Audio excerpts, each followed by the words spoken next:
आप भी अपनी रनिंग स्पीड बढ़ाना चाहते हैं या फिर अपनी 1600 मीटर टाइमिंग को कम करना चाहते हैं तो आप बिल्कुल सही वीडियो पर हैं, सही चैनल पर हैं, क्योंकि ये वीडियो खास आपके लिए है। क्योंकि अगर आप अपनी रनिंग को अच्छे तरीके से परफॉर्मेंस में कन्वर्ट करना चाहते हैं या फिर अपनी टाइमिंग को तोड़ना चाहते हैं, ये वर्कआउट खास आपके लिए है। क्योंकि मैंने आपके लिए ये वर्कआउट टेक्निकली तरीके से प्लान किया है, जिससे आपकी फटीग ज्यादा नहीं लगेगी, जिससे आपको बेटर फील होगा और आप अच्छे तरीके से अपनी परफॉर्मेंस को अप कर सकते हैं। क्योंकि कुछ कैंडिडेट ऐसे होते हैं जो किसी भी वर्कआउट को कर लेते हैं, वो टेक्निकली वर्कआउट नहीं होते हैं। ये मैंने वर्कआउट आपके लिए टेक्निकली प्लान किया है, जिससे आपकी रनिंग परफॉर्मेंस आराम से अप होगी। अगर आप टीए आर्मी, इंडियन आर्मी, किसी भी फोर्स का फिजिकल लगाना चाहते हैं तो ऑल इवेंट के लिए, ऑल फिजिकल के लिए ये वर्कआउट प्लान मैं चला रहा हूं आपके लिए। 90 डेज का एक ऐसा चैलेंज जिससे आपकी रनिंग आराम से 4:30 आएगी। अगर आप 1600 मीटर रनिंग करते हैं, हमारा टारगेट है इस टाइमिंग के साथ मैं आपको बता रहा हूं, उस टाइमिंग के साथ कंप्लीट कर लेता है तो आपकी टाइमिंग मैं लिख के लेता हूं, आप 4:30 में आराम से 1600 मीटर कवर कर लेंगे। सो स्वागत है आपका हमारे YouTube channel run for run 3000 metre में। मैं आपका दोस्त Saqib Tyagi, two national medallist, two state cross country medallist with experience for 15 years running and 12 physical excellent Indian army. तो मैं आज आपके लिए लाया हूं जो हमारा 90 डेज का चैलेंज चल रहा है, जिसका आज first, second, third, fourth, fifth, six, 7 8 week हमारा आज चल रहा है, जिसका आज सेकंड डे है, जिस पर आपको ट्यूसडे का वर्कआउट प्लान मैं आपको बताऊंगा। तो मंडे का वर्कआउट प्लान मैं आपको पहले ही बता चुका हूं, आपको मंडे में क्या करना है। तो आज हमारी थोड़ी फटीग लग सकती है, आज रेपिटेशन लग सकती है। तो आपको क्या करना है, सबसे पहले आपको ग्राउंड पर पहुंच जाना है। ग्राउंड पर पहुंचने के बाद आपको इजी वार्म अप लेना है। वार्म अप किस प्रकार लेना है वो मैं आपको बताऊंगा, लेकिन इससे पहले अगर आप चैनल पर नए हैं तो हमारे चैनल को सब्सक्राइब कर सकते हैं, क्योंकि इससे आपको अगली अपडेट जल्दी मिलेगी। तो चलते हैं वर्कआउट प्लान की तरफ, चलते हैं इस वीडियो की तरफ। तो ये वर्कआउट प्लान आपके सामने। तो हमें सबसे पहले किसी कच्चे ग्राउंड का ही यूज करना है, ना कि किसी रोड का। अगर आप कच्चे ग्राउंड का यूज करते हैं तो आपकी रनिंग परफॉर्मेंस जल्दी अप होगी और आप इंजर्ड होने से बच जाएंगे। फिर आपको क्या करना है, आपको इजी वार्म अप लेना है, क्योंकि हमको आज फटीग लगानी है थोड़ी। तो आपको थोड़ा वार्म अप के तरीके से, अच्छे तरीके से आपको वार्म अप लेना है। वो कुछ इस प्रकार ले सकते हैं ये आप इस प्रकार वार्म अप ले सकते हैं।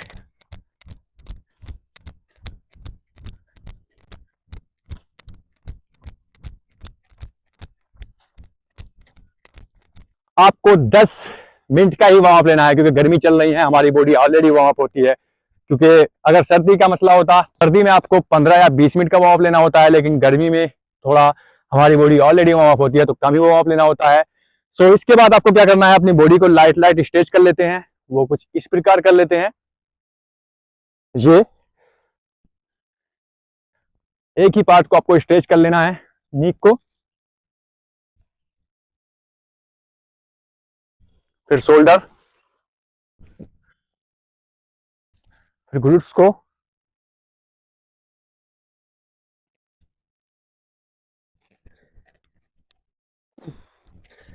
फिर बैक। ये भी आप कर सकते हैं थोड़ा,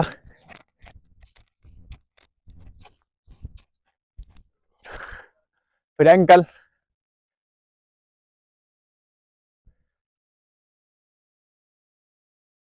आपको हर एक्सरसाइज के मतलब आपको एक पार्ट 2 बार स्ट्रेच करना है, इस प्रकार भी आप कर लें थोड़ा। फिर आप अपनी लेग को थोड़ा इस प्रकार भी कर सकते हैं, किसी पोल का सहारा ले सकते हैं कुछ इस प्रकार, और बैलेंस के साथ में आपको ये करना है।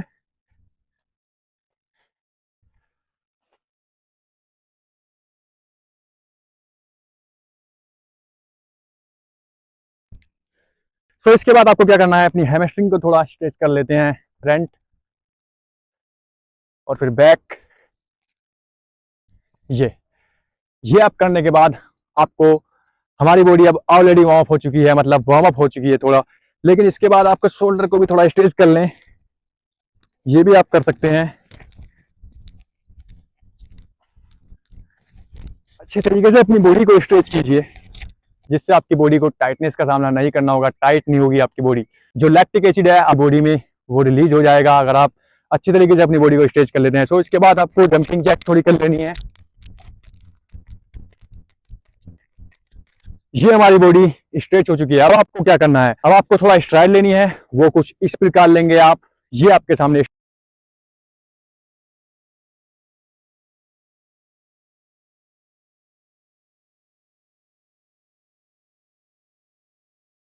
सो स्ट्राइड का रिदम मैंने आपको बता दिया है, कुछ इस प्रकार आपको स्ट्राइड लेनी है। आपको 4 या 5 स्ट्राइड लेनी है, फिर आपको पहुंच जाना है सीधे मैन वर्कआउट पर। सो मैन वर्कआउट क्या है हमारा आज का? मैन वर्कआउट है हमारा आज, आपको लगानी है 500 मीटर की 5 रेपिटेशन। मतलब आपको 500 मीटर की 5 रेपिटेशन लगानी है, जिसमें आपकी टाइमिंग होगी 1 मिनट 35 सेकंड। मतलब 1 मिनट 35 सेकंड में आपको 500 मीटर कवर करनी है। थोड़ी फटीक है लेकिन लग सकती है आराम से। अगर आप अच्छी तरीके से वर्कआउट को फॉलो कर रहे हैं तो आप इस वर्कआउट को आसानी से कर लेंगे, अगर आप फॉलो कर लेते हैं।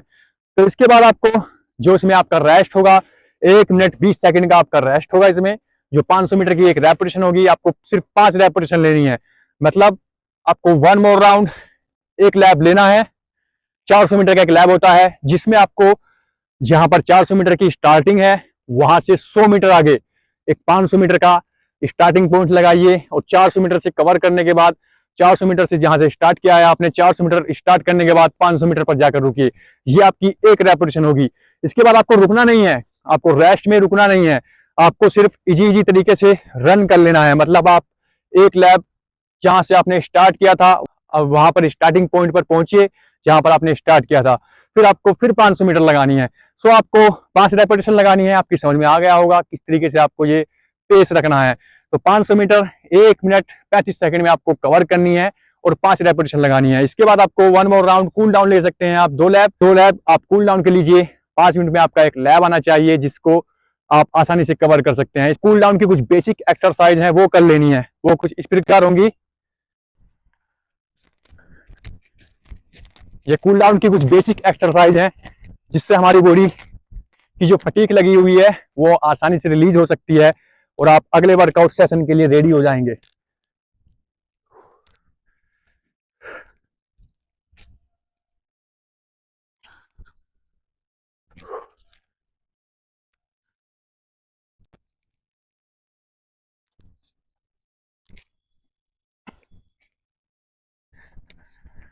आपको सिर्फ ये 4 एक्सरसाइज कर लेनी है, लेकिन आपको 4-5 बार कर लेनी है। मतलब आपको रेपिटेशन इसमें थोड़ी ज्यादा कर लेंगे, लेकिन एक्सरसाइज आपको 4 ही करनी है। सो ये हमारा मॉर्निंग सेशन कंप्लीट हुआ। इसके बाद आपको कुछ नहीं करना है, सीधे घर चले जाना है, आपको कोई फटीक नहीं देनी है। अब चलते हैं इवनिंग की तरफ। इवनिंग में आपको क्या करना है आज? इवनिंग में आप सबसे पहले आप अपने ग्राउंड पर आइए। 1 मोर राउंड, आपको 20 मिनट कंटिन्यू इजी रन करना है। मतलब आपको 4 किलोमीटर 5 के पेस से कंटिन्यू रन करना है। और इसके बाद आपको अपनी बॉडी को करनी है आज कोर एक्सरसाइज। सो कोर एक्सरसाइज की ऑलरेडी वीडियो मैं आपको दे चुका हूं, आप जाकर देख सकते हैं कि आपको किस प्रकार कोर एक्सरसाइज करनी है, जिससे आपकी स्ट्रेंथ, जो स्टोमच पेन है वो रिलीज होगा और आपकी जो मसल्स हैं उनमें पावर आएगी। सो अगर आपका कुछ डाउट है तो आप कमेंट कर सकते हैं, जो भी आपका डाउट है मैं उस डाउट को क्लियर करने की पूरी कोशिश करूंगा। तो मिलते हैं आपको नेक्स्ट वीडियो में, तब तक के लिए कीप रनिंग गाइस। अपनी रनिंग परफॉर्मेंस को इंक्रीज कीजिए, अपनी रनिंग परफॉर्मेंस को इंक्रीज कीजिए।